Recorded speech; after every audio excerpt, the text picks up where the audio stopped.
Hi, you guys. Just got a fresh chop on my hair. Thanks to my husband, my annual 5 inches. Speaking of my annual 5 inches, Hey, who are you talking about? my postpartum, it's been 2 months since our baby's born. I feel my postpartum libido coming back sometime in the next month. I think my husband's penis might make a surprise visit to my vagina. We can If we can. squeeze that one in. And this is not just another TMI session. This is very important. This is a very special TMI session. So many people are freaking out about taking a break from sex, like freaking out. Postpartum, your vag has just been blasted out. Your tits are sucked on all the time. You're not sleeping.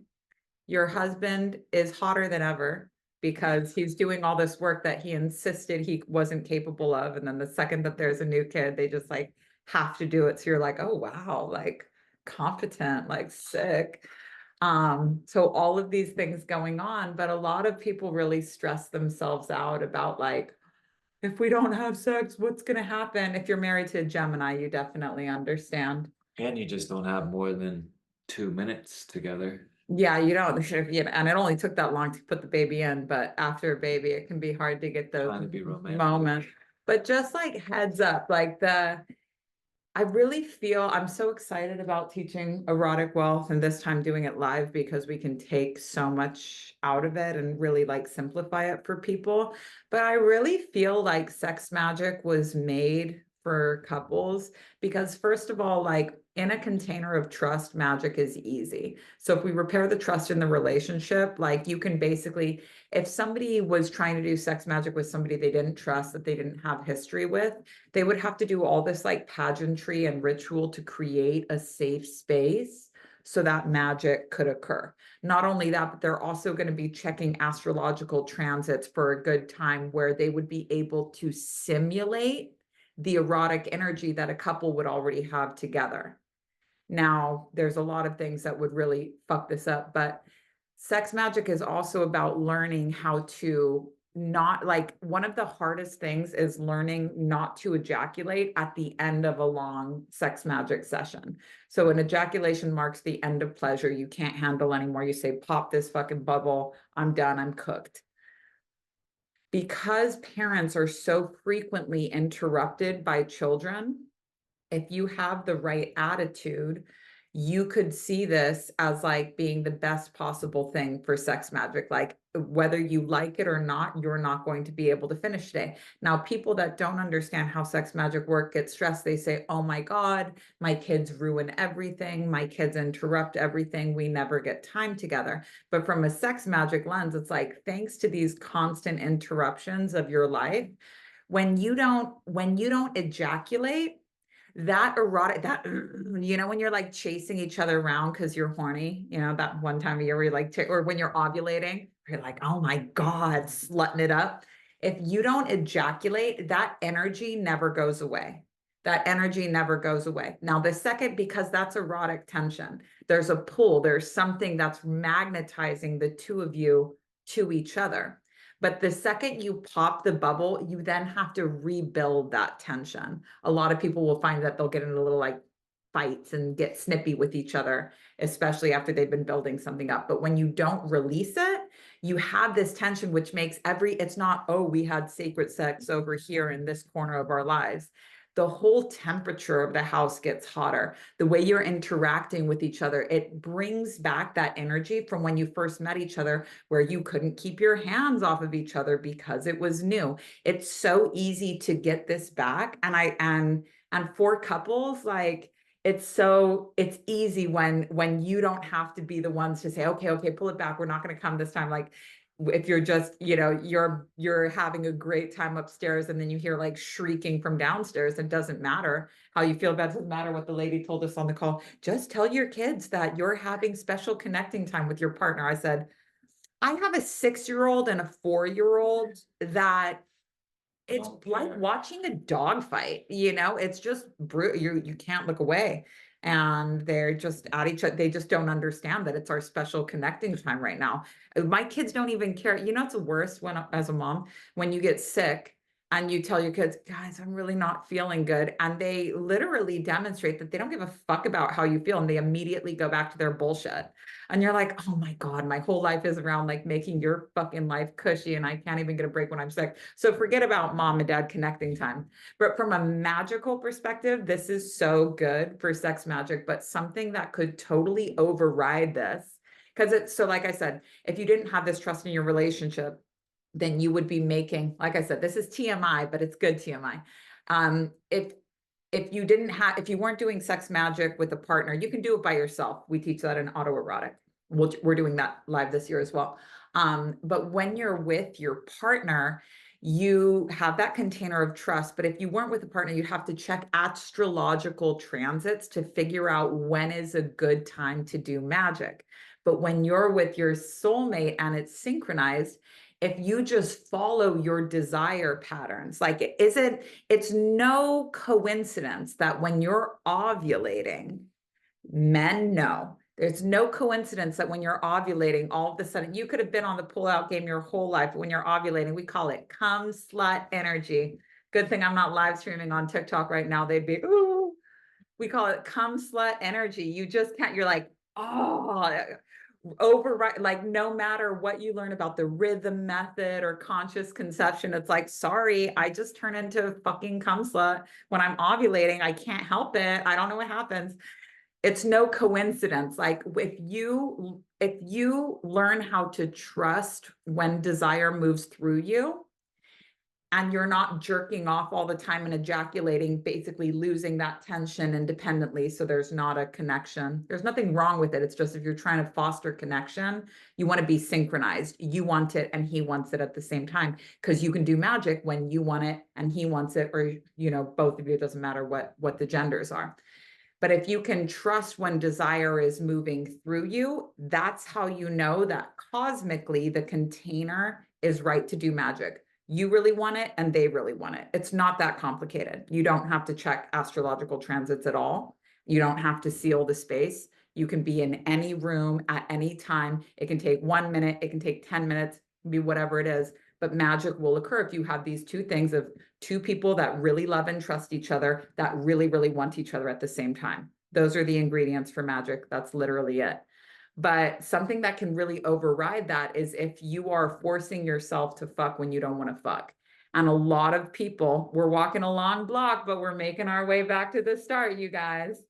Um, if you force yourself to have sex when you don't feel like it because you're like, oh my God, my definition of normal that I got from the movies or my parents or from somewhere else, I'm violating this definition of normal. It's been 2 months since I've had sex. If I don't want to have sex, there's something wrong with me. And if you go to any sex experts and say, I don't want to have sex, there's something wrong with me, they never say, let's look into the psychology. Let's look into how desire works. They're all fucking anatomical. Go to the vagina, have sex more. You just need to the more you have sex, you'll eventually get back into it. And this just doesn't work. So if you're interested in magic at all, that scheduling sex thing is not going to work for you. It'll work if you're wanting to do sexual acrobatics, fine. But that's not what sex magic is. And if you are constantly overriding your desire, you are dulling the instruments that could make your marriage hot, and you're dulling your ability to do magic because you have to be very attuned to what desire feels like for you. And as you get really good at doing advanced magic like this, you learn to discern when it's the voice of true desire within you or when it's just a habit. For example, you can do whatever you want in second level teachings. It's Tantra.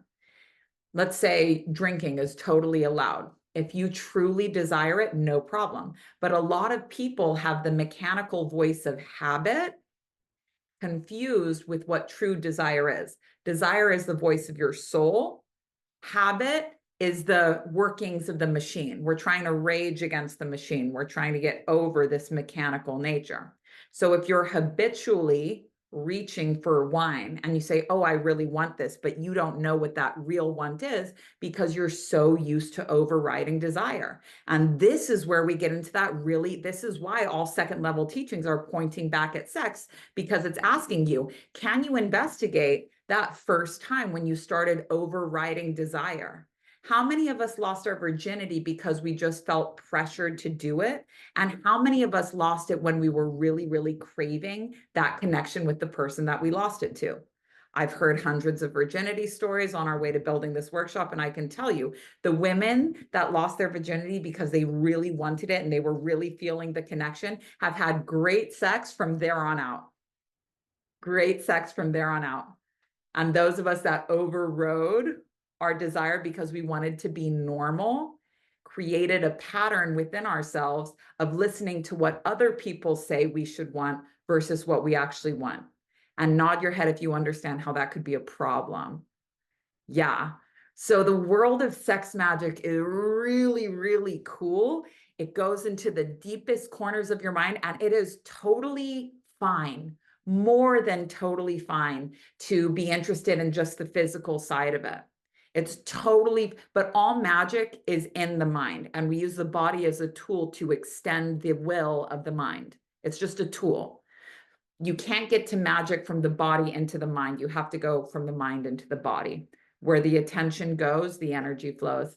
But I feel like sex magic has been made so overcomplicated. And for people that are in a relationship where they don't have a lot of time, whether that relationship is with others or with yourself, where you're like, dude, how am I going to make time for 40 minutes of sitting in yob yum?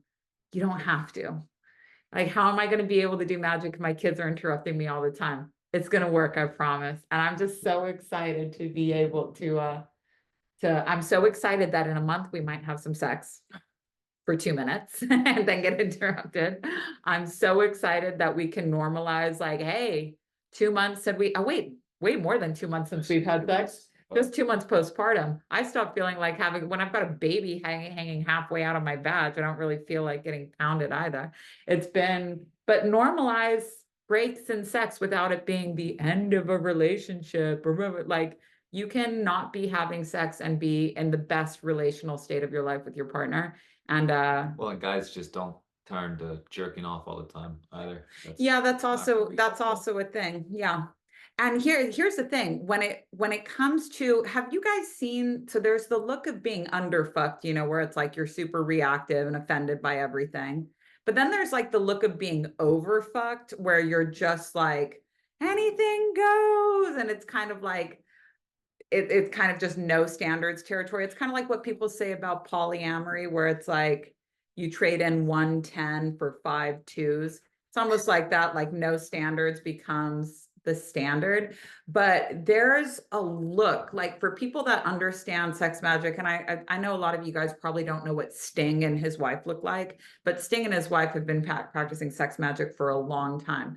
These are not people that are insanely muscular. These are not people that look like they're 15 years old. They look their age and they don't have some, crazy dramatic body type, but they've got this fire in their eyes, this vitality. This is what they call ojas. It's the difference between someone being good looking and hot. We've all seen hot people that defy what we would be attracted to. We can't really describe what it is that they have. It's some combination of youthfulness, open-mindedness, strength, and confidence that can come in any physical package. But it's this like aliveness, this vitality. Do you guys know what I'm talking about? It's something that makes you go boom. It can come in any kind of package. That's the correct amount of getting fucked. It's not over fucked where it's just like, woo, and it's not under fucked where it's like, don't even talk about sex about me. There's this beautiful like middle ground. And that comes from learning how to not just say yes to yourself all the time, learning the paradox of yes and no, that sometimes saying no to your instant gratification is the absolute key to perpetual bliss. It's learning how to be your own disciplinarian, how to be the master and the servant, both at the same time. And everybody's got these parts. It's just there's one side that's latent that wants to be woken up. And when you have that, you stop looking for You stop looking outside of either yourself or outside of the container of your marriage for that spark. You know how to cook the spark up for yourself. So it's really cool. I remember I was like, because I was super like underfucked and super sexually repressed, trauma. But I was like, geez, why is it that like as you go deeper on the spiritual path, all of a sudden everyone's talking about sex? Like, why does it always have to be about sex? And if you're ever saying about teachings, why does it always have to be about this? People usually say, why does it always have to be about money? Why does it always have to be about God? Or why does it always have to be about sex? That's showing you exactly where the like repression point is. But now I understand it's like, man, this symbol for desire, and when was the first time you stopped listening to your desire because you wanted to please other people or you were afraid of being abnormal? When did you start aspiring to being normal as opposed to aspiring to your like highest pleasure, your highest goddessness? And it's just, we've been studying this. I've been studying Tantra since 2017, decided I wanted to teach a workshop on sex magic in 2020, and have just been doing draft after draft after draft of this workshop every year since then, studying around the clock. The more I get into it, the cooler it gets. But I'm really excited to be doing July or August. Autoerotic and Erotic Wealth will be released depending on when we have it done, but it'll be one of those 2 months. But we have so many people that are always asking to do it, and we have to say no, because just trust me, the whole purpose of this workshop is to teach you how to wait. We have so many people that want to do it right now in Safe House, and I'm like, dude, don't blow your load on the 2024 version, because the 2025 version, we're just going to have to teach this live for a few years to get it right. So anyways, let's answer a couple questions. Can you practice when the relationships you attract are super solid and committed? Don't try and do so sex magic, the way that we teach it, is a sealing ritual. So a lot of people are sealed on the physical plane, sometimes on the emotional plane, sometimes on the mental plane. This means that for all of the mechanisms that would exist within your body, you can be committed to this person. But when it comes to soulmates, you want to be sealed on the astral plane. You want to be sealed on the causal plane. Now, look, only listen to Lana Del Rey. The person that's right will stay. But sometimes it takes people a long time to leave. And you need to listen to people that are in actual marriages, that have been in actual marriages for a long time, and listen to how they talk about relationships and relationship problems and the obstacles that you're faced, because it is different. We thought, those of us that are married and have been married for a long time, we're not diminishing the relationship that's so meaningful to you. But we can tell you, looking you in the eye, we thought a lot of people were our soulmates before we met our soulmates. And then it was just different. It just had a different taste. You can do all kinds of wonderful sexual experiments and have very magical sex, but you don't want to seal yourself to the wrong person. If somebody's willing to commit 100% to you, this is a good indicator. And not just committing, but like really telling you, like, you're the person I want to be with. I choose you. All of these things that people do when they get married to each other. I'm not saying you have to get government married, but someone saying, you're the person that I want to spend my life with. Let's make some steps to doing this together. Let's buy a house together. Let's start a business together. People that are really ready to commit to you, and not just someone you're becoming more and more attached to without getting that commitment back from them. Save this when it comes to doing sex magic with a partner, save it for that person that you're married to, because it has the ability to bring a relationship that had gone cold back to life again. And when it's someone that you're supposed to be with, you're supposed to be with them, you have children with them, you know that this is for real, you do not want to lose this person, and it kills you that the relationship is cooling off. This is what that's for. But for all relationships that aren't that, you do not want to use this to prolong a relationship that really should be ending. A relationship that you know is subpar, that you've known is subpar for a while. And a great question to ask yourself is, why do you think that this is the best it's going to get? People ask me all the time, how do you know when it's the right person? Because when it's the right person, you don't fucking ask. You don't ask anyone. You don't care. If God told me that I had to break up with magic, I'd say, no, sorry, that's a no-go for me. And you know who, Aubrey Marcus, who used to be like the face of polyamory and is now in a totally monogamous relationship with his wife, um, he said something cool. Of course, it's Aubrey Marcus, so plant medicine, it's like a pile of ketamine combined with body work, while like as hot tub gravity bong, like basically as high as you can get, as high as you can get. But he said that, this woman's voice came through and said, your wife is not the person for you, you need to leave her. And he was like, no, absolutely, I'm not going to do that under no circumstances. And the voice is like, no, I see the future, there's no future in it with this person, you should leave them immediately. And he's like, no, I'm not going to do that. And the voice was like, great, now I know I can trust you with greater magic, like you passed the test basically. Even though that story like makes me, I'm like, oh man, the ketamine voices really fuck with you, like regular meditation, God, or the voice of your heart and stuff like that doesn't really fuck with you like that. But plant medicines and stuff, they can really kind of put you through the ringer. But I thought that that was a good metaphor. It's like, are you sealed to this? Are you sealed to this person? But so many people, because we've been running Erotic Wealth since 2020, I think 2021, we ran it with case studies for the first time. Let me just get my years right. No, we were in Austin. 2022, the first case studies came through. And so many people apply. And I'd say that at least 30% of the applications are people, the red flags are super clear to us. I'm in a relationship with my partner. I know the erotic is dead. It's been 3 years since we had sex. I'm not attracted to him, but when I tried to kill myself, he was there for me. That's not the relationship. That's not, you don't owe this person your life because they saved your life for one moment. So you're not internally indebted to these people. This is not the best it's going to get for you. And they really hate to hear that. They're like, really, I've had multiple people send the money and say, I insist, like you have to do it. I'm like, I'm just gonna send this money right back to you because I can't do anything with it. But all this being said, if you're like, I'm not sure that this is my forever relationship, but I do really want to learn this, you can do autoerotic by yourself. You can learn this for yourself and you can share these teachings with your person. But you don't want to go through the erotic couples curriculum, because all that work that we're doing about creating a container of love and trust, helping you guys remember that you love each other, fixing the trust that inevitably got broken or shaken somewhere on the course of the relationship, all of that rebuilding and resealing of the container that makes up the first third of the workshop. We have to heal the relation, we have to reveal the relationship. What's the real state of things? We have to heal the relationship and then we can do magic. You don't want to go through that with somebody that you're not totally committed to.